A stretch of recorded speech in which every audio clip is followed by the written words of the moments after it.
Yeah, I'm on a 200-day streak, so that's where we're at right now.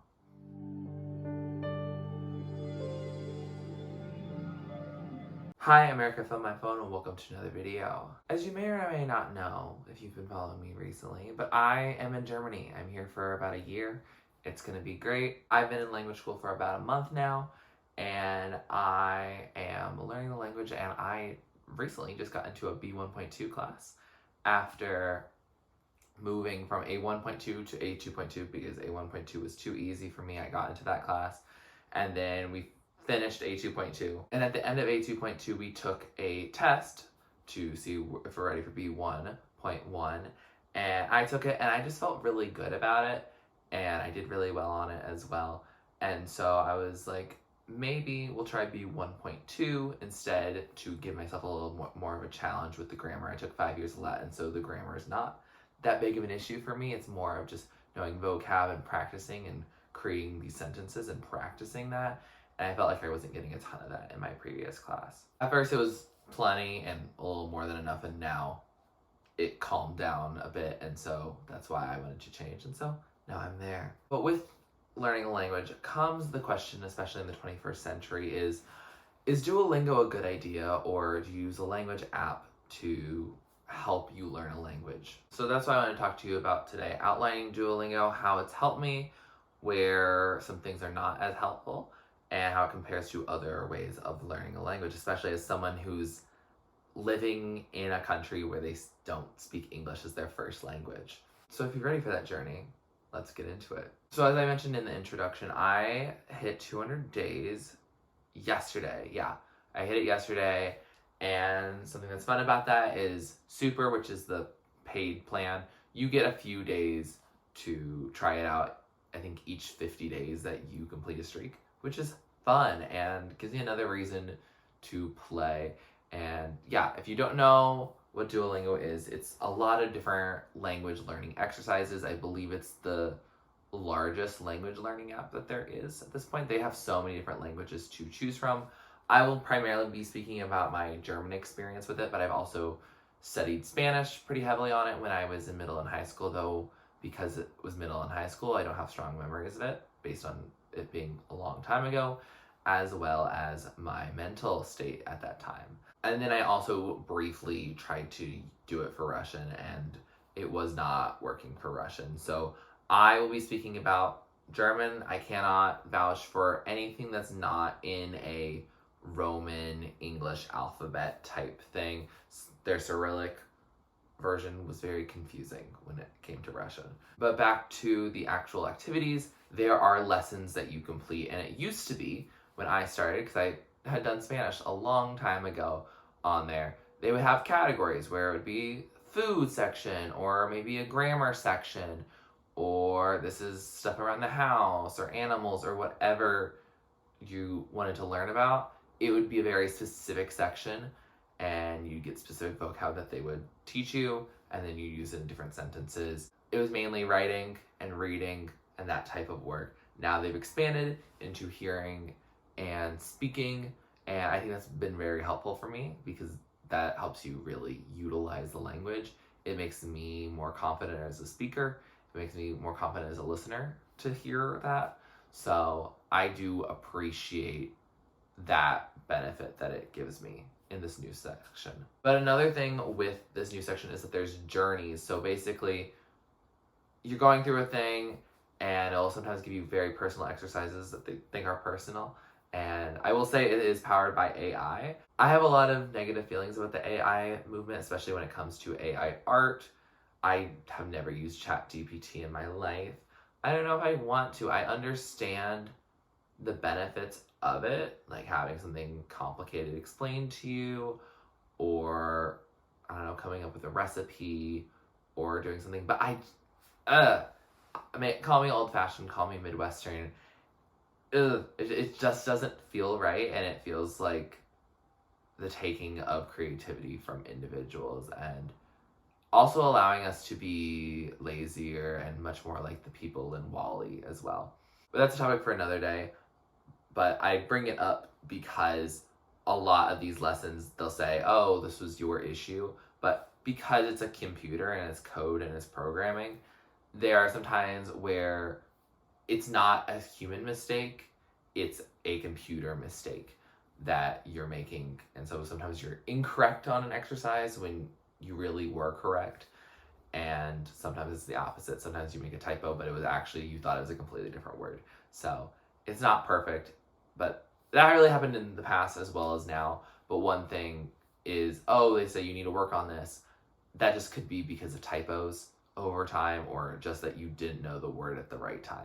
So yeah, that is one thing that I kind of dislike, because it keeps thinking I need to refresh my memory on certain things that I don't use. There's a lot of vocab in here that I don't particularly use. For example, I was talking about going to an asparagus festival. I don't like asparagus. I didn't know that there's an asparagus festival in Germany.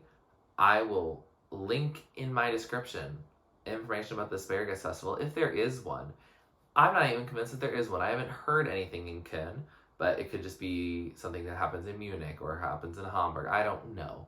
I don't know anything about this asparagus festival, but I sure as heck am not going unless I find out it's relatively convenient for me to go and it's a great content creation opportunity. One thing that I really liked about the old system is that you could go back to things and they would say these things deteriorate over time. And that wasn't great, because sometimes a bunch would deteriorate in the same day and you just feel like you need to keep everything gold or whatever.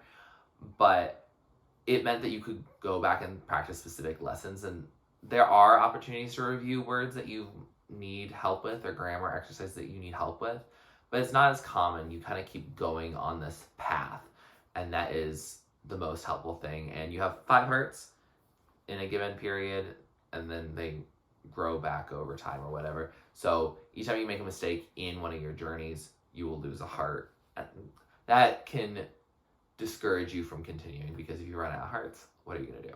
One thing that I do like about Duolingo's model, though, is that they don't make it so it's impossible to play at all. What you have to do is you go to practice, which a lot of the practice exercises are just a lot easier and it doesn't really progress you on the path. But you can do that. It helps you earn hearts, and also you don't lose any hearts from doing that.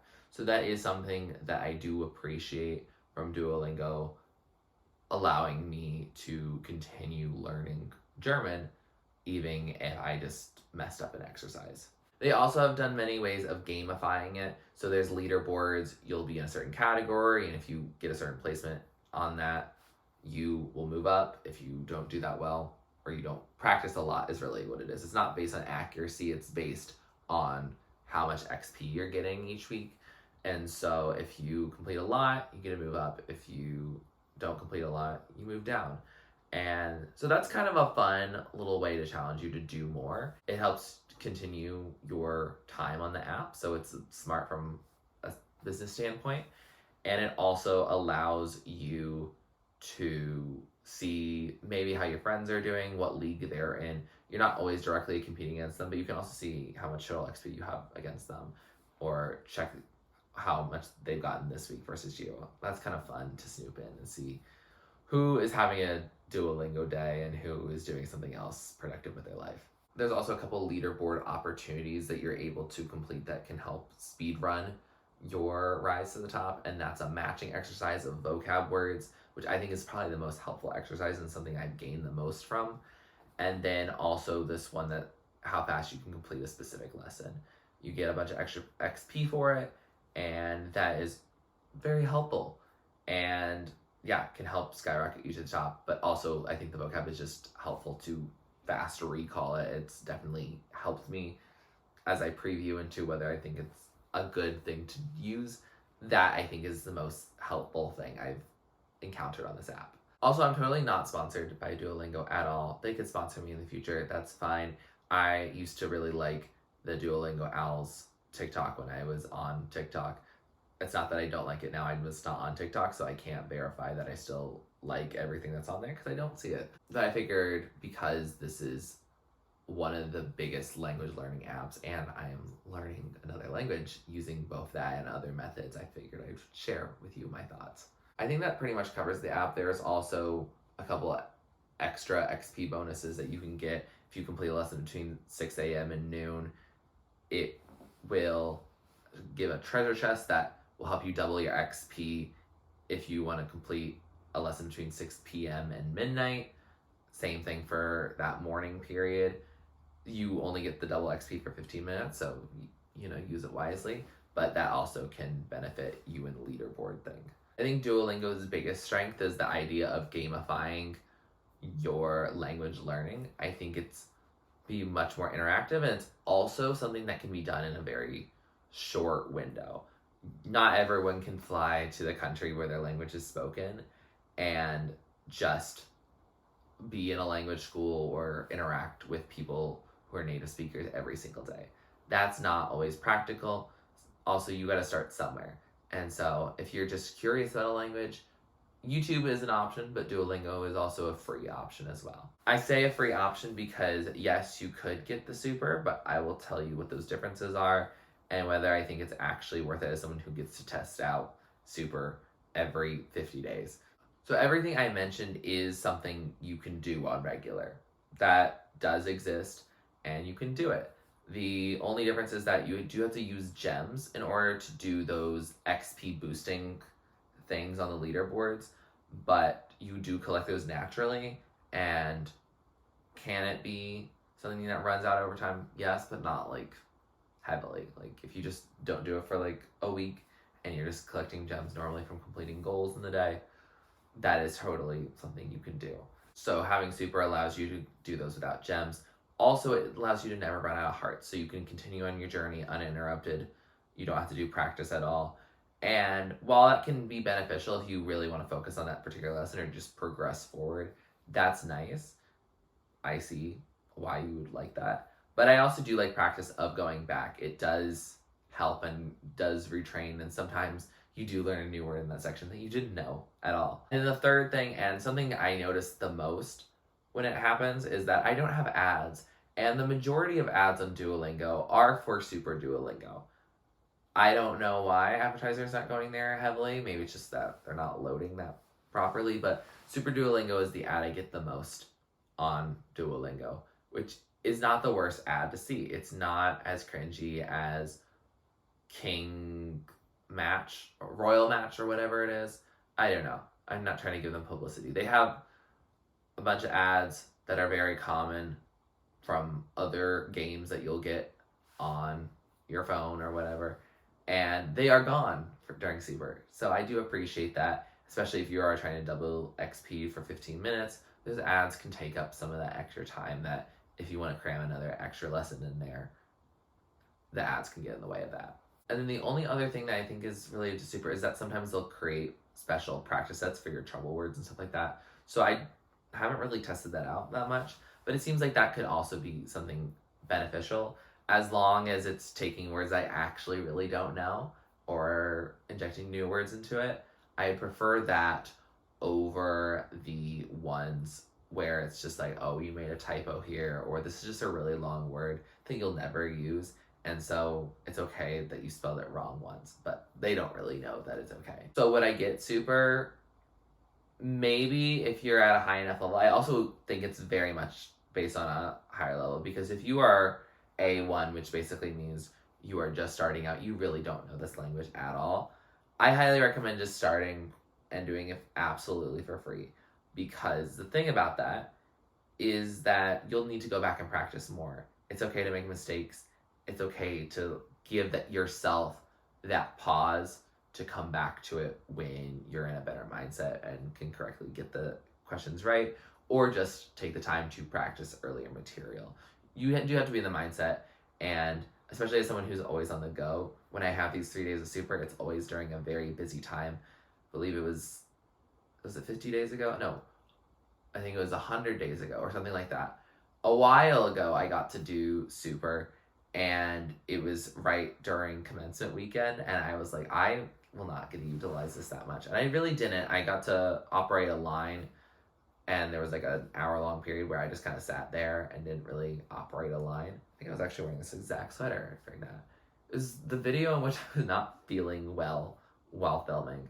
So I will put that video in the card and you'll see exactly how I felt. But I don't think you need Super at that point. I think Super is more helpful if you are just trying to get a bunch of extra thoughts and work and really refine your knowledge of the language rather than just starting out and creatively thinking about it. I don't know how much super costs at all, because it's always just like, start your free trial and then you'll get billed for it. But I don't know. If you were to pay for it, I wouldn't pay more than maybe $5 a month for it. I'll put it on the screen what it is, but I wouldn't pay more than that. And that's just personally, as much as I use it, is really where it's at. I use it for maybe 10-15 minutes in a day normally. It's going up a little bit, especially as I'm just trying to get extra German practice and also from easily accessible ways. I know I can talk to my host family, and I do. And I know I learned from my language school, and I do.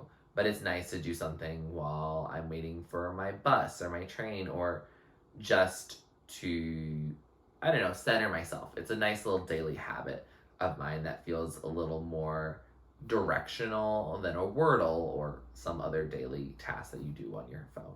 And that's no shade to any of those exercises. I just love seeing when I'm being productive, and this app, I almost called it a game because it is a game of some sort, really does directionalize that and show that, hey, you've completed this today. That's really cool. Now, in terms of comparing it to other ways of learning a language, is it better than talking to local Germans? No. Duh. What? Duh. No, of course it's not. And I think I don't need to explain why talking to a real person is better than talking to a computer AI or writing on a computer AI. Yeah, people can understand you even if you don't use every grammar rule correctly. And I think that's something that, as someone who loves to be perfect, and I'm surrounded by a lot of people in this program who really want their German to sound and be perfect, you do have to sound bad at some point. You do have to sound a little uneducated. You do have to sound incorrect to some degree. But the point is getting your point across. There's plenty of English speakers who English is their second language. And there's times where you can tell that English is not their first language. Especially coming from the United States, I have many friends who English is not their first language. And that's okay. That's totally valid.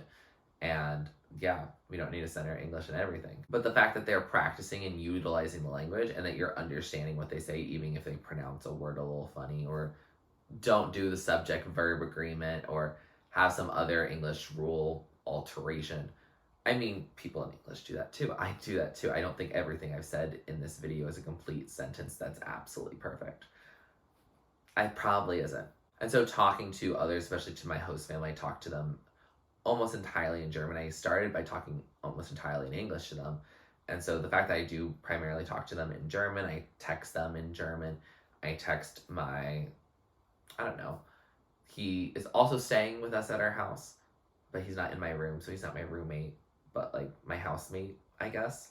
But we live in a host family and we go to school together. But he and I speak almost entirely in German to each other, and that's really helpful. It's really helpful to just be speaking the native language whenever you can, when you're in another country, or just finding people who speak that language. I know it's not easy always for a language like, I don't know, I saw Navajo was on Duolingo, and that's something that's cool, is that they are trying to do a lot of languages that are not as commonly taught in schools in formal education settings. There are some weird ones in there, like Klingon, that don't need to be taught on Duolingo. But it's really cool to see a lot of endangered languages. Not saying that any of the ones I've said before were endangered, but there are endangered languages that are actively being worked on. There's a lot of community-based efforts on Duolingo to expand that. Now, I don't know how that works as both a company as well as trying to be a humanitarian effort. I don't really know exactly how those parts move together, but that's for someone who's in business or political science or something. That's not what I'm doing with my life right now. But yeah, again, needless to say, speaking to others, communicating with people who know the language because it's their first language is the best option. Absolutely. Now, comparing to language school, I will say language school is a lot of activities. And I will say that to some degree, sometimes they're similar. And I just went through a period last week where I had a different teacher every single day, pretty much, because our normal teacher was sick. I hope she's feeling better. I believe she's coming back to that class tomorrow, but I won't be in that class because I moved up. But that is very interesting to kind of compare them. It's self-guided, and definitely computer has faults, and it cannot answer your very specific question that a native German speaker who's teaching your class can, absolutely. And also, you're not with it as long in a day.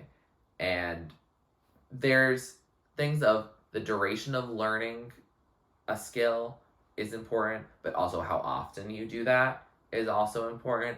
And so language school being for 4-ish hours, 5 days a week is very good. Whereas every single day, but for only 10 minutes, is not as good. However, it's nice that it is consistent, especially if you don't have the time to dedicate to learning another language.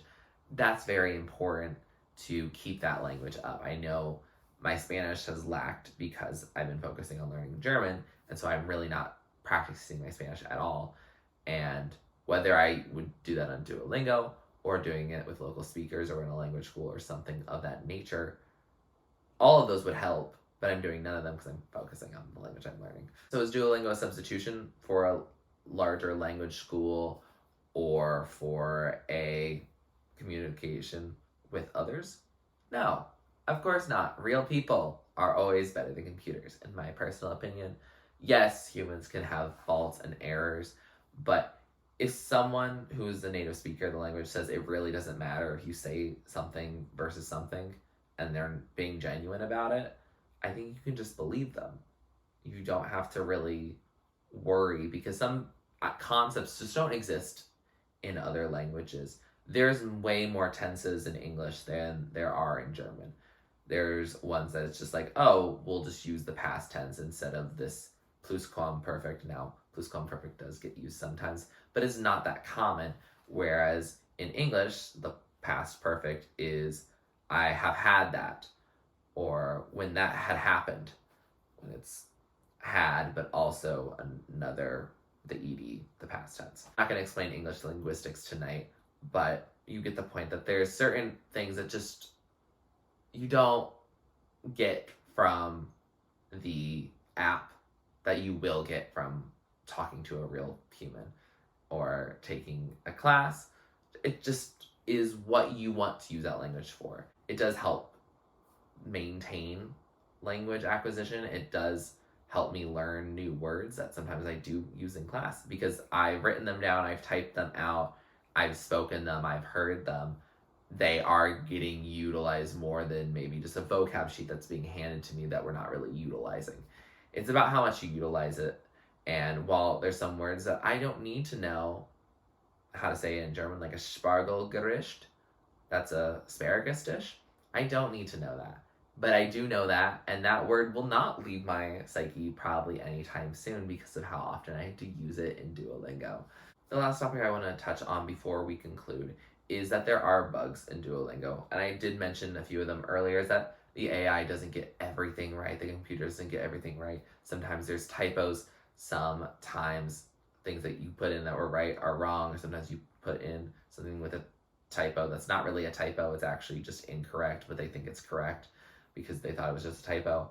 And that happens. That's just going to happen. That's computers, and they can only work through binary, so that's just how it happens. The other thing I want to bring up, because it does happen often, is they will oftentimes, and this is specifically my experience with German, and I don't know if it happens in other languages, but I assume it would to some extent. They will take a word, and if you don't know anything about German, this might not make sense, but they'll have a verb like kommen, which means to come. And then there's mitkommen. Mit means with, and so together, Germans love to use compound words, so it's come with. And so in English, they're like, oh, you come along. But you can also say come in English and it be the exact same thing, and you don't have to say it. So they are correcting my English by putting along in the correct way I was supposed to say it, which is ridiculous. That example was for translating a German sentence into English. I wouldn't put the along in there. I would just say come, and it would just be implied that you're coming with that. The one that was actually more pronounced was mitbringen, which is bring along. And so it'd be like, can you bring a bottle of wine along? Instead of, can you bring a bottle of wine? I would never say, can you bring it along? What? That sounds so sing-songy. That sounds like a kid's book. I'm not doing that. And so sometimes it'll make your English more awkward in your translations than if it just listened to you and understood, hey, no, we just wouldn't say it like that in English. I get that they're trying to be as precise in their translations, but it can still be very annoying as a native English speaker. With that said, I think we've come to a conclusion of some sort. I kind of just talked at you about this Duolingo app, and obviously you've probably heard about it if you know this video. I can't speak about any other language apps. I will say Babbel, I've heard decently good things about. It's not free to ever start, so I will not try it out. I don't even think there's a free trial. I might be wrong about that, but I don't think there is. And if there's not a free trial, I'm not interested. I am on a budget, and I'm also in a country where I can also learn language in other ways as well. So I just don't think that is personally for me at this exact moment. If they in the future want to sponsor me and let me try it out, I will consider it. But I don't know enough about the app to consider buying it without having a free trial or some sort of way to test it out. And I also don't like language learning behind a paywall. I'm very big fan of free education. That's why I came to Germany, where education is free, generally speaking. Yes, it's just generally more free than in the United States. I don't pay tuition at university. That's wild to me as an American. But point being, I like that even though Duolingo is, selling out a bit to having ads and having a paid version, I like that a lot of its ability to do things can still happen entirely free. I've made it to 200 days without it being an issue, and I probably will continue on, and it will still not be an issue. Will I ever buy Super?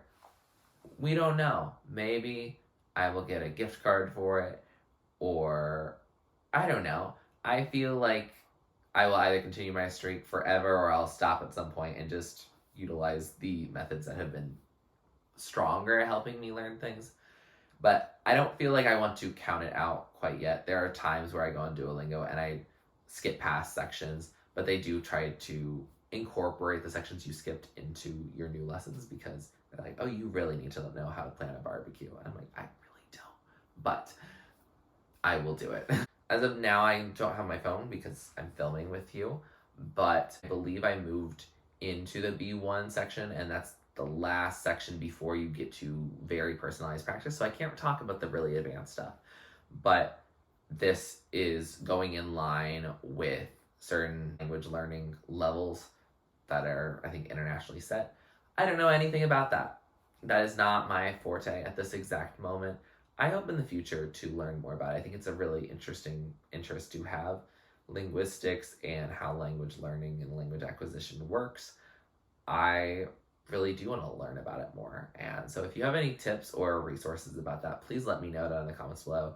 I don't know if links really work as it posting, so just say what to generally type for things, or you can also email me them and I will figure out a way to share them with the masses. So altogether, in conclusion, I think Duolingo is a great way to test out a language, see if it's for you. It doesn't go through all the tables and stuff like that, but it does give a lot of practice. So I definitely recommend, if you don't understand an exercise, Google it or talk to someone. I will say native speakers don't know anything about learning their language as a second language. So that can be a little bit tricky, but if you know anyone else who's studied the language as a second language in a classroom environment, that might be beneficial for you. But I hope you have a great time learning a language, whether it's German, Spanish, whatever language you may be learning. I believe there's specific apps for non-Western alphabet / Roman American English alphabets For all the other things, I believe there's one for Chinese, Japanese, Korean, like East Asian alphabets that work better. But I can't speak on that because that is not my forte. That's not really where I've spent a lot of my language learning time. So I wish you the best if that is the case for you. But I think Duolingo can be helpful. Is it the only option? Absolutely not. Is speaking with native speakers or just other people who are learning the language better? Yes, it is. And I think learning in a classroom environment, if you can help it, is also really helpful, especially for getting fundamentals down. And then getting that extra practice to maintain it is something that can be done with the app as well as with other real people. I really appreciate you watching this video. If you like this video, please like it, please comment down below what you do next on my channel. Please subscribe to my channel if you're not already and you'd like to be. And thanks for watching. This is TurtleStormer. Catch you later. Get out of the dark and get into my heart. You gotta do your part for a brand new start. Don't it just feel right? Looking in my eyes until we see the light. Dance with me tonight. Think it's pretty obvious that I run the show. I'm thinking about you when you could ever know. And I can see that. Ooh. Just killed a whole fly.